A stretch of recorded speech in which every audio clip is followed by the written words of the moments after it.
गे तोरा गगरी के जल छौरी चुए त जाय छो।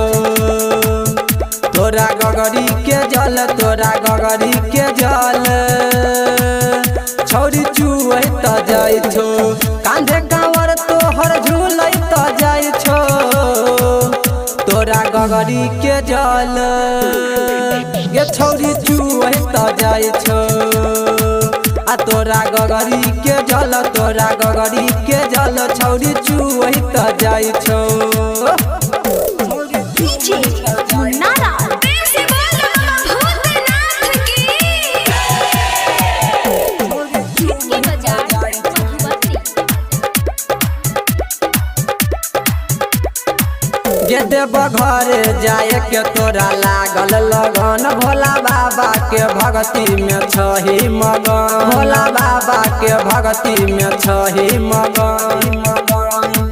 गे देव घरे जाए के तोरा लागल लगन। भोला बाबा के भक्ति में छही मगन। जाइ छी पहला सोमवारी भोला बाबा के दुआरी। दुल्हा मांगे खाती बाबा से गे छौरी सरकारी।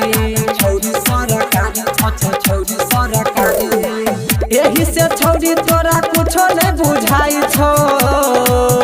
तोरा गगरी के जल छौरी चुए त जाय छो।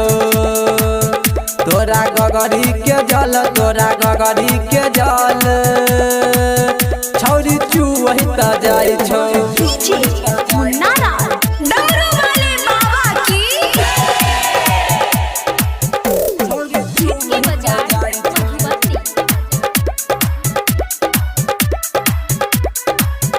खूब दाएं बाएं लचका के कमर जल ढारे तू जाइ छी गे बाबा नगर।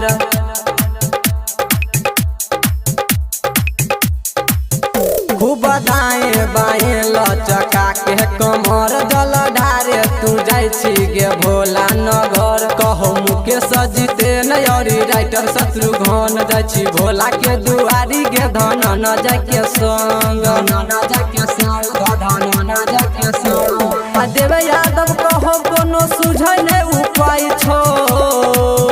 तोरा गगरी के जल छौरी चुए त जाय छो। तोरा गगरी के जल तोरा गगरी के जल गे छौरी चुए त जाय छो। बोलो बोलो डमरू वाले बाबा की। Mix by Abhimanyu Yadav.